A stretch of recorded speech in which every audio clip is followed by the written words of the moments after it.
Tudo bem? Acreditando que vocês estejam bem, pedindo a Deus que vocês estejam bem. A aula de hoje, nós vamos fazer um passeio histórico, como todas as aulas, não é?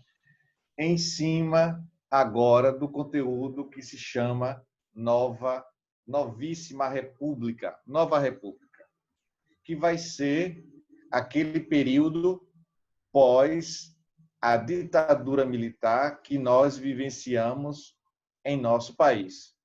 Ditadura militar, que foi um regime fechado, opressor, repressor, de pouquíssima liberdade coletiva, individual.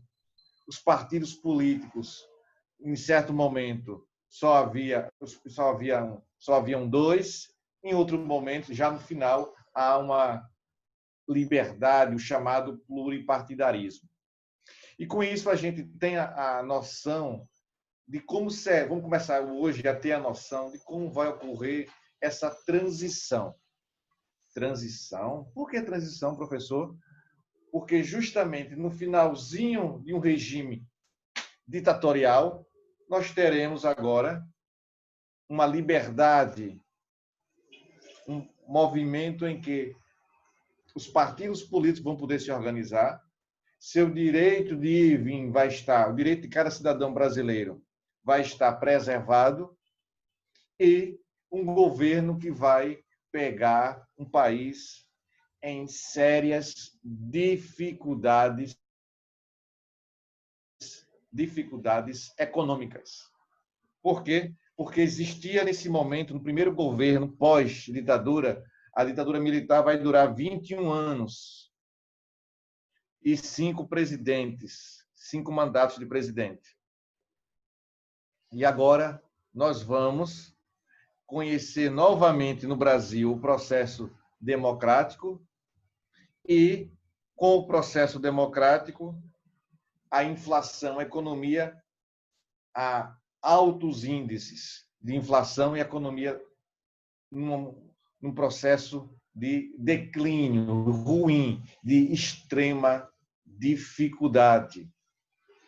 O poder de compra do brasileiro durante esse governo de José Sarney é um poder de compra muito pequeno, mínimo.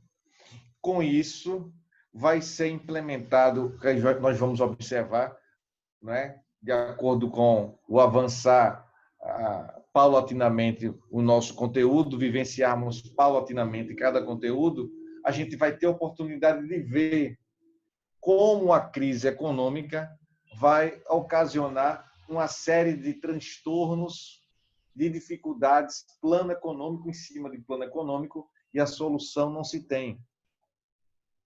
Naquele momento, eu me lembro, ficava assim comentando, o Brasil precisa de uma moeda forte, de uma moeda forte. Aí criação de moeda atrás de moeda, cruzeiro, cruzado novo, cruzeiro. Então ficou um círculo vicioso de inflação, de coisas desagradáveis, aumentando a desigualdade social. O governo de José Sarney, que na verdade caiu no seu colo, não é? Só rever, voltar um pouquinho no conteúdo para entender de que forma vai cair no colo dele, no colo de José Sarney. Ele foi candidato a vice na chapa de Tancredo. Nós vimos na última aula que Tancredo, antes de tomar posse, sentiu-se mal e foi para o hospital e não voltou mais, não saiu mais de lá. Faleceu e o que dizia a Constituição? Na ausência do presidente, assume o vice.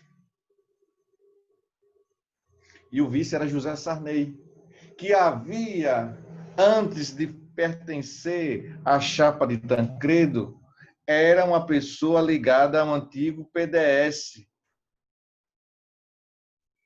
o Partido Democrático Social, que, por seu lado, era apoiado pelos militares. Tinha uma característica de direita.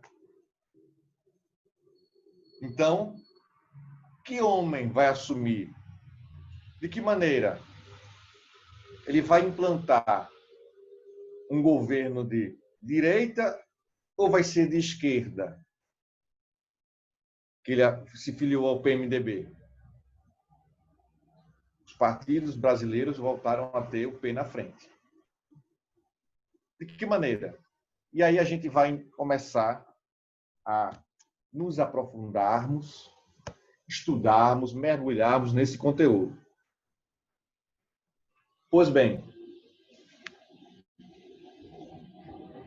na página 304, temos aí a Nova República do Brasil. Em 1985, teve início a chamada Nova República, a nova fase da política nacional brasileira. Foi assim designada para marcar o fim do regime militar.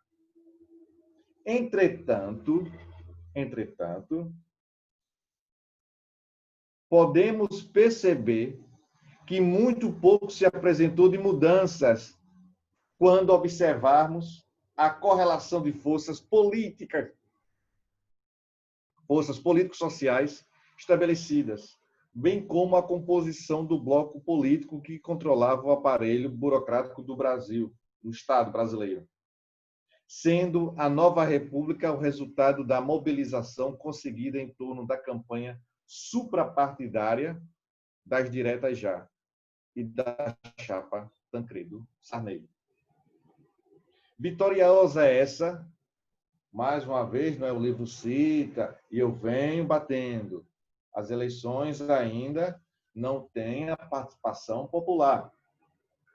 As eleições ocorrem pelo colégio eleitoral. Ou seja, ocorre pelo Congresso Nacional. Vamos lá. A sua composição correspondeu também ao mesmo perfil pluralista da força da Frente Ampla, que se articulou objetivando por fim ao regime militar. Ou seja, houve uma frente ampla de quê, professor? Muito bem, meu querido, minha querida.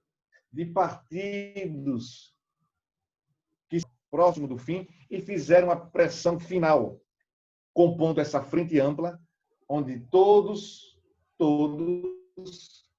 desejavam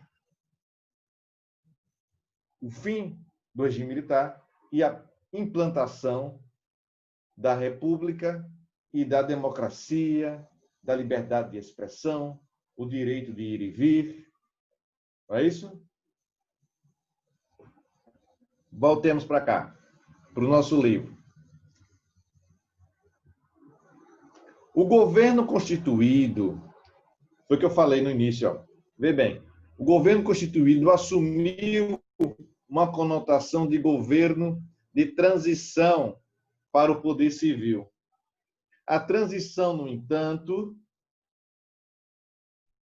ficou sob o comando de José Sarney, que assumiu o poder em decorrência dos problemas de saúde de Tancredo Neves, impossibilitando-o de tomar posse e levando-o à morte no dia 21 de abril. Contudo, Sarney não governou sozinho, pois teve que dividir o cenário político com Ulisses Guimarães, principal articulador do bloco de sustentação do governo e principal figura também na Assembleia Constituinte, que vai fazer com que tenhamos a nossa Constituição de 1988, a chamada Constituição Cidadã, que vigora até os dias de hoje. Foi promulgada em outubro de 1988. Na página 305, não é? Vamos acompanhar a leitura reflexiva. José Sarney, ele tem uma característica de ser um homem letrado, faz parte da Academia Brasileira de Letras, intelectual, escreve livros, tem o seu curral eleitoral, a sua ligação eleitoral no estado do Maranhão, né? A família tradicional da política maranhense, muito tradicional, muitíssimo tradicional. E depois que vou antecipar uma coisa, depois que ele foi presidente, ele ainda continuou na política. Alguns presidentes optam por não mais fazer a política partidária, mas ele não, ele fez questão, né? Foi, se não me engano, salvo engano, foi senador pelo Amapá. Eu acho que uns 3 mandatos, se eu não estou equivocado, mais ou menos isso, né? Então, a figura que ama a política, sobretudo, ama a política. É um político com letra maiúscula. O governo de Sarney, um conservador no poder. A chegada de José Sarney à presidência foi marcada por muitos fatores inconstantes que surpreenderam o cenário político no Brasil. As diretas já foram um movimento de rua que defendia o direito ao voto direto, o que significaria a primeira eleição direta para presidente em 21 anos. No entanto, como vimos, o projeto de lei de Dante de Oliveira não foi aprovado. Não é? Não atingiu os 2/3. Justamente porque os partidários do PDS, antiga Arena, não compareceram à sessão. Ou seja, houve um boicote para que a emenda Dante de Oliveira não fosse aprovada. E a aprovação da emenda Dante de Oliveira faria com que o povo brasileiro pudesse, finalmente, fazer a escolha dos seus governantes. Poderia fazer, mas não fez. Não houve quórum e a votação, a emenda não foi aprovada. Em contrapartida, o PDS se dividiu. Quando aquilo que eu falei, Paulo Maluf ganhou a eleição interna do partido e disputou a eleição para presidente. Um grupo liderado por José Sarney, Marco Maciel e Roberto Magalhães fundou a Frente Liberal, que se aproximou do PMDB. Foi montada a chapa Aliança Democrática, formada por Tancredo e José Sarney. O enfraquecimento do PDS, junto com o fato de a eleição ser disputada por 2 civis e não militares, foi um grande passo para que pudessem acontecer eleições diretas para presidente em 1989. Não é isso que vai ocorrer? Vai vir uma gama gigantesca de candidatos à presidência da República no ano de 1989. Né? E, politicamente, foi uma eleição muito bonita. Vamos chegar lá. Não vou estar antecipando para vocês. Não é justo. Vamos lá. A chapa da Aliança Democrática venceu as eleições. Mas Tancredo, que eu falei, não assumiu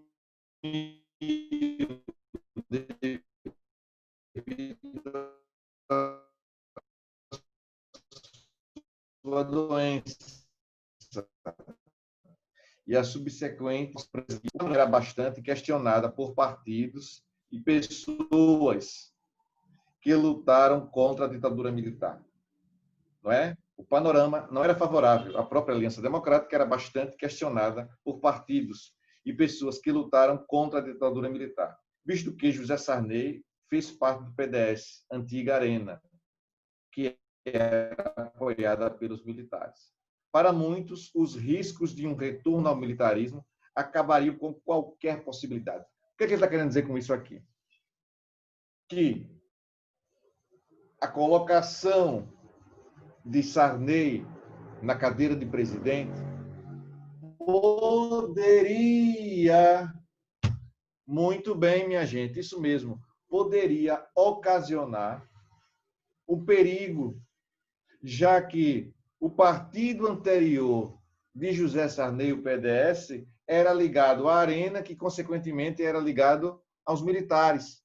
E o perigo seria o quê? Seria que um belo dia Sarney quisesse dar um golpe e convocasse os militares, ó, toma, entrega aqui de bandeja para os militares. A coisa não anda, não flui, a economia não consegue se desenvolver. E Sarney, vamos supor, daria de bandeja para os militares novamente. Isso ocorreu, professor? Não. Os militares não estavam mais interessados em governar o Brasil. Foi naquele período, naquele momento ali, com apoio norte-americano, o contexto internacional era completamente diferente. Afinal de contas, tinha se passado 21 anos. E as coisas estavam mudando. Não é? Na década de 80, como já mencionamos, tudo fazia crer que daquela situação de crise, a antiga União Soviética não iria se recuperar. E a partir da segunda metade da década de 80, a Guerra Fria estava próxima do fim. Por que estava próxima do fim? Porque o lado socialista estava mergulhado numa crise. E a conjuntura para os militares, você está percebendo com a minha explicação, que seria muito complicada, muito difícil. Lá em 64, eles tiveram o apoio dos Estados Unidos. E agora, em 85, teria? Não. Os vizinhos nossos aqui estão vivendo o processo militar também nesse mesmo período de 85? Não. Você tem que entender que nós estamos estudando história, vira e mexe, nós temos que digitar lá numa cápsula do tempo, uma máquina do tempo e retornar.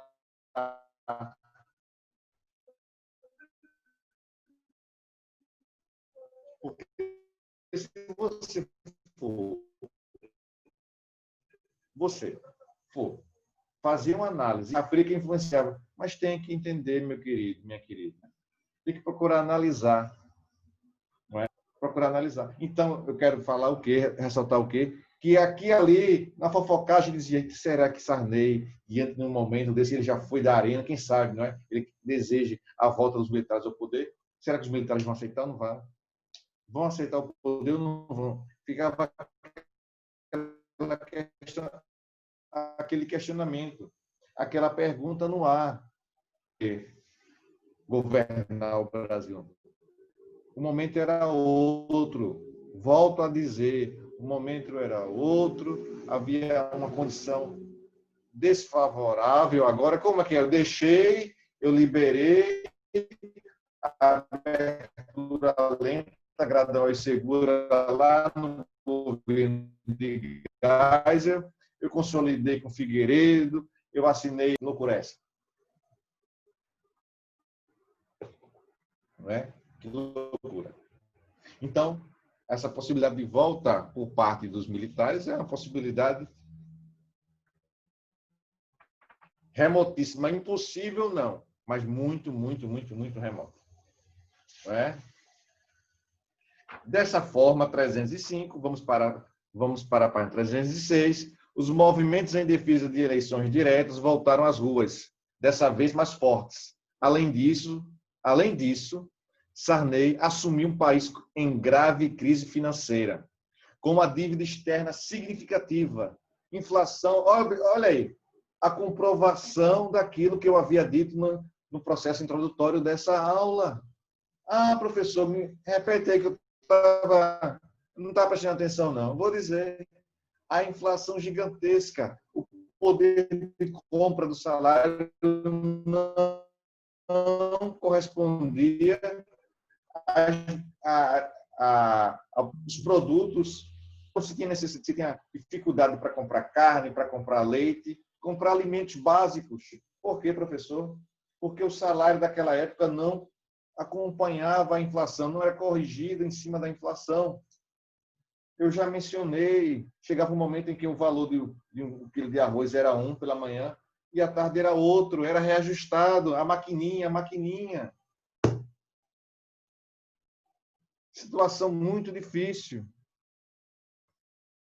Prosseguindo aí na página 306, 200% ao ano, forte recessão e o descontrole dos preços de bem de consumo, tentando acalmar os ânimos da população que não aceitava o fato de Sarney ter assumido a presidência da República. Olha aí, ficou aquele clima, porque, na verdade, a população abraçou, mesmo não tendo a oportunidade de votar, de escolher. Quem escolheu a figura de presidente nesse momento de 85 foi colégio eleitoral, escolhendo Tancredo Neves e Sarney, mas a população sentia, queria, o grande sonho era que Tancredo assumisse o poder. Mas isso não veio acontecer. Não é? O governo tentando, não é, acalmar os ânimos. O governo elaborou um pacote de medidas políticas e econômicas que tinha como base a convocação de uma Assembleia Constituinte, o lançamento de um plano econômico que ficou conhecido como Plano Cruzado. Não é? Plano Cruzado. Vai começar agora. É plano cruzado 1, 2, plano Brescia, plano verão. É plano econômico. Plano econômico para tirar o quê? Para tirar o Brasil do atoleiro que estava, da crise.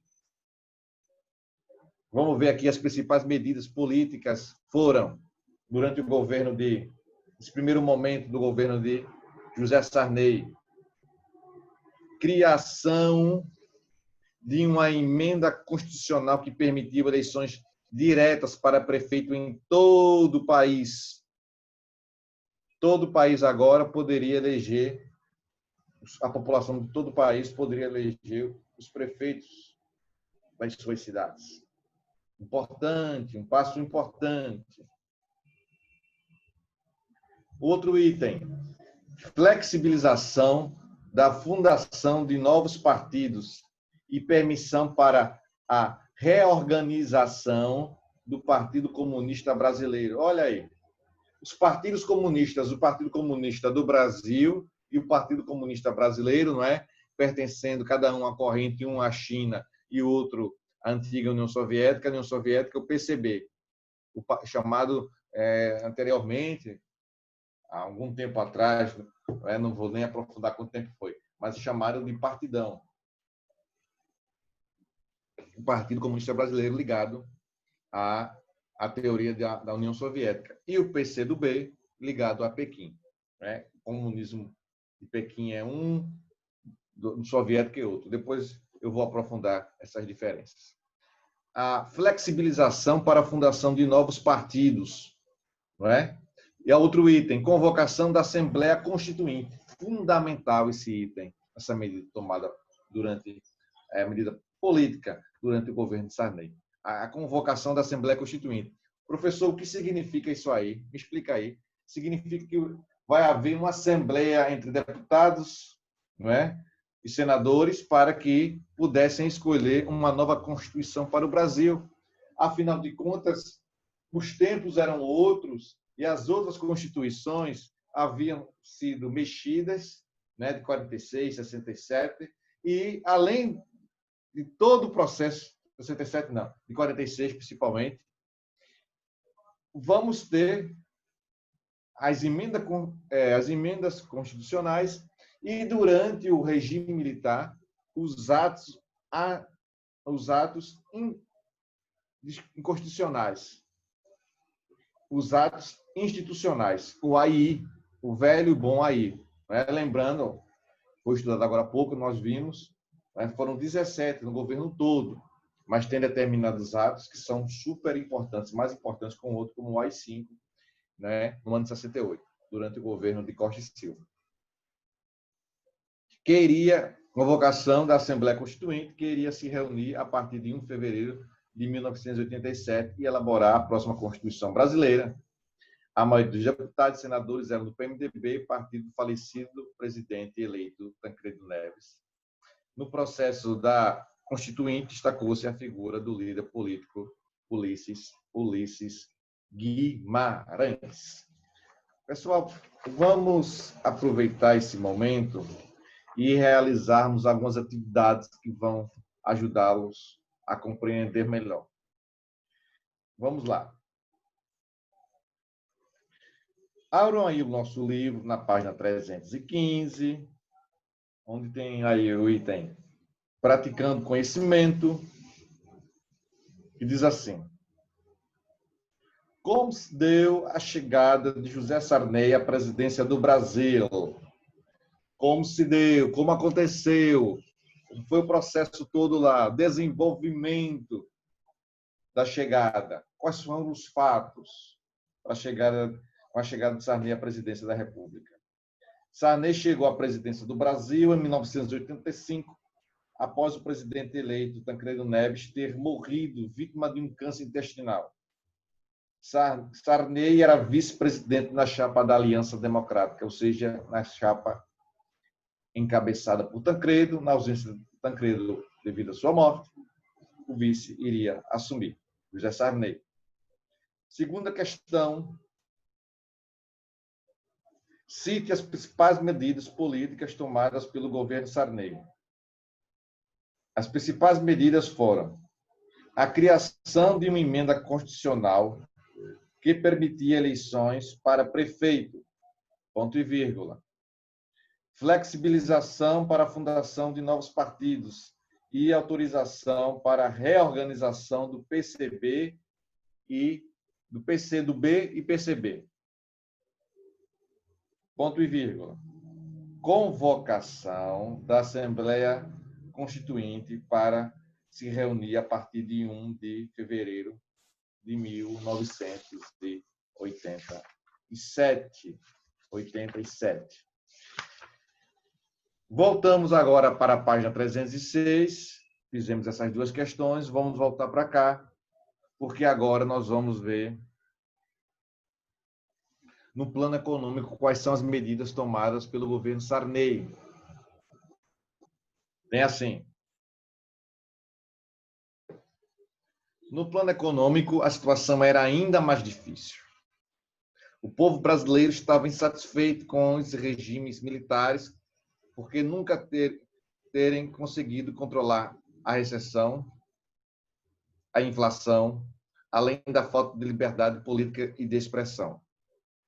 Apenas massificavam a ideia de um crescimento econômico, mas sem distribuição de renda ou melhorias na vida do povo.